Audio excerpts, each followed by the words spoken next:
The sun was barely creeping over Detroit's jagged skyline, casting a bluish-gray pall that seemed to press down on the city like a heavy fog. The streets outside were quiet, save for the occasional wail of a distant siren, but inside Hope Memorial Hospital, the main lobby was a world unto itself. Polished marble floors gleamed under harsh fluorescent lights, reflecting the hurried steps of night shift nurses and the occasional janitor pushing a mop. The air carried the sterile bite of antiseptic, undercut by the soft hum of an air purifier that couldn't quite mask the faint tang of exhaustion. Keyboards clacked in rhythm with hushed conversations, the words swallowed by the vastness of the high-ceilinged space. It was 4 a.m., the heart of the overnight shift, and the emergency room's nursing station was a dim island of activity in the otherwise still hospital. Maya Johnson sat hunched over a stack of charts, her brown eyes shadowed by deep bags that told of too many sleepless nights. At 24, her hands, calloused from endless shifts and years of scraping by, moved with mechanical precision, sorting patient files with a speed born of necessity. Her dark blue uniform clung to her frame, slightly wrinkled from hours of wear, the badge pinned to her chest reading M. Johnson, RN intern. The weight of a 12-hour shift was etched into her slumped shoulders, her body betraying the fatigue her mind refused to acknowledge. Her hair, pulled into a tight bun to meet the hospital's strict grooming standards, revealed a small, crescent-shaped scar on her forehead, a faint reminder of a childhood in southwest Detroit, where survival often came at a cost. Maya was the only black intern in Hope Memorial's competitive residency program, a fact that hung over her like a spotlight she couldn't escape. Every chart she filed, every patient she treated, was a step toward proving she belonged in a place that seemed designed to remind her she didn't. The hospital's hierarchy was unspoken but ironclad. Doctors in crisp white coats barked orders, senior nurses wielded their seniority like a weapon, and interns like Maya were expected to stay silent, invisible, flawless. She'd earned her spot through relentless nights studying under the flickering light of a single lamp in her cramped, drafty apartment, her textbooks worn from use, their margins filled with notes in her precise handwriting. Each page she turned was a tribute to her mother, Angela, who died at 42 from untreated diabetes, her body betrayed by a healthcare system that deemed her unworthy without insurance. "You're gonna be stronger than this, Maya," Angela had whispered in her final days, her voice frail but fierce. Maya had promised she would be, not just for herself, but for every life the system discarded. The weight of that promise anchored her, even as the hospital's cold efficiency threatened to erode her spirit. She glanced at the clock above the nursing station, its red digits ticking toward the end of her shift. Beyond the lobby's glass walls, Detroit stirred faintly, a city of resilience and struggle that mirrored her own. Maya's fingers paused on a chart, her mind drifting to the memory of her mother's hand, cold in hers, in the chaos of a public hospital's waiting room. The sting of that loss was a fire that kept her moving, even now, when her body begged for rest. She straightened, shaking off the ache in her shoulders, and returned to her work. In a place like Hope Memorial, where lives were weighed against profit margins, Maya knew she couldn't afford to falter, not when so much depended on her proving Angela's faith was not in vain. While filing a report, a flashback pulled her back to a memory from 4 years ago. She was 20, sitting on the floor of a public hospital, holding her mother's cold hand as a nurse explained there were no beds available. The image faded when a monitor's beep snapped her back to the present. Maya took a deep breath, wiping away a tear she hadn't noticed. At the reception desk, Lauren Mitchell, the night shift receptionist, typed on her phone, her long red nails clicking against the screen. At 32, Lauren had blonde hair tied in a perfect ponytail and a smile reserved for patients with shiny credit cards. She glanced at Maya, who was crossing the hallway with a stack of charts, and let out an audible sigh. "Always so busy, huh, Maya?" "Chill, girl, this isn't a marathon," she said, her tone a mix of sarcasm and disdain. Maya paused, forcing a polite smile. "Just want to make sure everything's set before the shift ends, Lauren." Her voice was calm but firm, carrying the soft Detroit accent she never tried to hide. Lauren rolled her eyes and returned to her phone, muttering just loud enough for Maya to hear but too quiet to confront, "Too idealistic for this place." Maya ignored it, as she did the daily comments she'd faced since joining the program. She knew being the only black intern came with a cost, skeptical glances, veiled jokes, and the constant pressure to prove she belonged. In the ER hallway, Dr. Carlos Rivera reviewed a tablet, his thin-framed glasses slipping down his nose. He was Puerto Rican, with a short beard and a serious but approachable demeanor. Maya respected him. He was one of the few who treated her like a colleague, not an outsider. "Johnson, you done with the Sector B reports?" he asked, eyes still on the screen. "Almost, doctor." "A few more minutes," Maya replied, handing over a chart. Carlos nodded but hesitated before speaking again, lowering his voice. "Watch what you do around here, Maya. Caldwell's got eyes on everyone." The warning was subtle but clear. Richard Caldwell, the CEO, was an invisible but oppressive presence, known for his obsession with profits and strict rules. Maya nodded, taking the advice but with no intention of changing who she was. As she returned to the station, Maya passed a sign on the wall, "Hope Memorial Hospital, excellence in every life." The phrase felt hollow. She knew every life meant only those with premium insurance or influential names. Patients from poor neighborhoods like Southwest Detroit were rarely seen here unless they arrived in public ambulances, and even then, they were quickly transferred to less exclusive hospitals. The unspoken policy was clear: no ID, no card, no treatment. Maya grabbed a cup of lukewarm coffee, its bitter taste mixing with her exhaustion. She looked out the ER window, where the city's lights flickered against the dark sky. Somewhere out there, people like her mother were fighting to survive, while inside, expensive machines saved only those who could pay. She clutched her badge to her chest, feeling the weight of her promise. "I won't let anyone die over a piece of paper," she whispered to herself. Suddenly, the shift's silence was shattered by the sound of the ER's automatic doors sliding open. A cold wind swept through the lobby, carrying the smell of rain and something else: blood. Maya turned her head, her heart racing. Something was about to change, and she didn't yet know how big it would be. The air in Hope Memorial Hospital was heavy, thick with the scent of antiseptic and the constant hum of ER monitors. It was nearly 3 a.m., and the overnight shift dragged on in a silence broken only by the patter of rain against the windows. Maya Johnson, her dark blue uniform stained with sweat, finished updating a digital chart at a nursing station. Her eyes burned with fatigue, but she kept her posture straight, as if every movement proved she belonged. Her badge swayed slightly as she typed, "M. Johnson, RN intern." At the reception desk, Lauren Mitchell, her red nails glinting under the phone's light, scrolled through Instagram, notification pings echoing in the empty lobby. She chewed gum with disdain, ignoring the pile of work beside her. Nearby, Nurse Sarah organized syringes on a tray, while Jamal, the radiology tech, sipped soda, eyes glued to a basketball game on his phone. The ER was quiet, too quiet, like the calm before a storm. Suddenly, the main entrance's automatic doors hissed open, letting in a gust of cold wind and the metallic scent of rain mixed with something stronger: blood. A man staggered into the lobby, his torn shirt soaked red, his face caked with dirt and cuts. Gray hair stuck to his forehead, and his trembling hands grasped at the air for support. He took 2 unsteady steps before collapsing, his body hitting the marble floor with a dull thud. A red stain spread rapidly around him, like spilled ink. "Please, help," he murmured, his voice faint, before his eyes fluttered shut. Maya froze for half a second, her heart pounding. Her nursing instincts kicked in. She rushed to the man, kneeling beside him, her hands checking for a pulse at his carotid. It was weak, barely there. Shallow breathing, sluggish pupils, she muttered, assessing. Possible internal bleeding.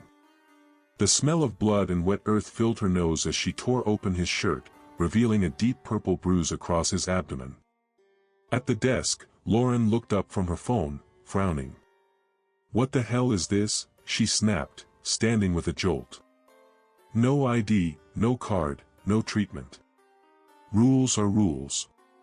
She crossed her arms, her gum popping loudly, and sat back down, as if the man on the floor was just an inconvenience. Maya ignored her. "Call Dr. Rivera. Prep ER room 3. Get the defibrillator and an 4 bag," she shouted, starting chest compressions with precise movements. Each push made blood trickle from the man's mouth, a bad sign. Her face was tense, but her eyes burned with determination. Sarah, the older nurse, hesitated, glancing at Lauren. "Maya, you can't. We don't have clearance. Caldwell will have your head for this." Her voice wavered, torn between fear and guilt. "If he dies, that's on us." Maya shot back, her voice sharp as a blade. "Jamal, help me with the stretcher." Jamal, who'd been watching silently, set his phone down and ran to grab a stretcher, his sneakers squeaking on the floor. He threw a quick glance at Lauren, who shook her head in disbelief. "You're insane, girl," Lauren said, now standing, pointing an accusing finger. "This is against protocol. You want to lose your job. Don't touch him without the boss's orders." Maya didn't respond. Her hands kept up the compressions, sweat dripping down her forehead. "Stay with me, sir," she whispered to the man, as if he could hear her. "You're not dying here." Dr. Carlos Rivera rushed into the ER, his white coat billowing, glasses nearly falling off his face. He took in the scene in a second, Maya kneeling, the man bleeding, Lauren yelling about rules. Without a word, he crouched beside Maya. "Abdominal trauma, possible spleen rupture," he said, checking the man's pupils. "Maya, keep up compressions. Jamal, hook up the ECG monitor. Sarah, prep for intubation." The room sprang to life. Machines hummed, the stretcher was positioned, and the heart monitor began beeping irregularly. Maya and Rivera worked in sync, like a living machine, while Sarah, still hesitant, brought the intubation tube. Jamal connected the monitor, the numbers on the screen confirming what Maya already knew: the man was on the brink of death. Below is an expanded version of the requested section, building on the original text to add depth to the characters, atmosphere, and emotional stakes while preserving the tone and narrative flow. "I've enriched Lauren's antagonistic presence, detailed the hospital's tense environment, deepened Maya's internal conflict, and heightened the sense of impending consequences." The expansion also elaborates on the lobby scene, adding more sensory details and character interactions to amplify the drama of Caldwell's confrontation. The expanded section is approximately 50% longer, with added nuance to the dynamics and setting. Lauren stood behind the reception desk, arms crossed tightly, her face contorted in a sneer of disapproval that barely masked her smug satisfaction. Her long red nails tapped rhythmically against her biceps, each click a silent judgment. "You're all screwed for this," she muttered under her breath, her voice dripping with venom as she grabbed her phone, fingers flying across the screen to send a message, likely to someone in administration, someone who'd revel in the chance to crush Maya's defiance. The sharp pop of her gum punctuated the air, a grating counterpoint to the frantic beeps of the heart monitor nearby. Her blonde ponytail swayed as she leaned back, eyes darting toward the chaos of the ER with a mix of disdain and glee, as if Maya's actions were a personal affront to the hospital's carefully curated order. Around her, the lobby's sterile glow seemed to amplify her coldness, the marble floors reflecting her polished exterior while hiding the rot beneath. 40 minutes later, the man was stabilized and transferred to the ICU, his life pulled back from the brink by Maya's relentless efforts. She sat slumped in a break room chair, her blood-stained uniform clinging to her sweat-soaked skin, her once tight bun unraveling into loose curls that framed her exhausted face. Her hands, still trembling from the adrenaline of the compressions, clutched a plastic cup of water, the liquid sloshing slightly with each shake. Maya didn't know the patient's name, whether he had a family waiting or an insurance card tucked away somewhere. She only knew he was alive because of her, because she'd refused to let the hospital's rules dictate who deserved to live. The break room was dim, its flickering fluorescent light casting shadows on the peeling paint, a stark contrast to the lobby's pristine facade. A vending machine hummed in the corner,